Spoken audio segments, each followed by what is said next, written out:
নমস্কার বন্ধুরা, সবাইকে ওয়েলকাম জানিয়ে আমি আজকে আমার রেসিপি শুরু করছি ইলিশ মাছ ভাপা। তার জন্য মাছ দুটোকে ভালো করে কেটে নিয়েছিলাম। ইলিশ মাছ তো মোটামুটি আমাদের সবারই প্রিয় একটা খাবার। এই মাছটা আমরা সবাই ভালো খেয়ে থাকি। মাছগুলো পরিষ্কার করে তার গায়ে নুন হলুদ মাখিয়ে নিয়েছিলাম আলতো হাত করে। বেশি তাড়াহুড়ো করব না, তাহলে মাছগুলো ভেঙে যাবে। মাছটা মাখা হয়ে গেলে আমি সরষা কাঁচা লঙ্কা অন্যদিকে শিলে বেটে নিয়েছিলাম। এবার মাছের মধ্যে জিরা বাটা, হলুদ, সরষা কাঁচা লঙ্কা বাটাটা দিয়ে একটু সরষার তেল ওপর থেকে দিয়ে আলতো হাতে মাছটার গায়ে মাখিয়ে নিয়েছিলাম।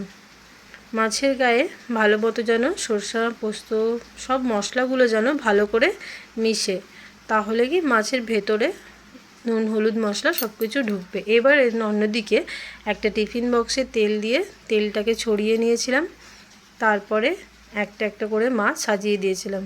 লক্ষ্য রাখতে হবে যাতে একটার গায়ে আর একটা একটার উপরে আরেকটা দেবে না, তাহলে মাছগুলো সেদ্ধ হবে না। আলাদা আলাদাভাবেই এমনিভাবে বসিয়ে নিয়েছিলাম। তারপর উপর থেকে কিছু টমেটো কুচি দিয়ে দিয়েছিলাম। এরপর একটু সরষার তেলও, কাঁচা সরষার তেল, কাঁচা লঙ্কা চেরা সব কিছু এগুলো দিয়ে দিতে হবে স্বাদের জন্য।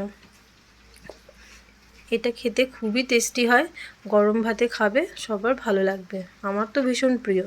তারপর জল দিয়ে হালকা নাড়াচাড়া করে টিফিন বক্সের ঢাকা দিয়ে দিয়েছিলাম। এবার কড়াইতে জল গরম করে টিফিন বক্সটা একটা ভারী কিছু দিয়ে চাপা দিয়ে দিয়েছিলাম।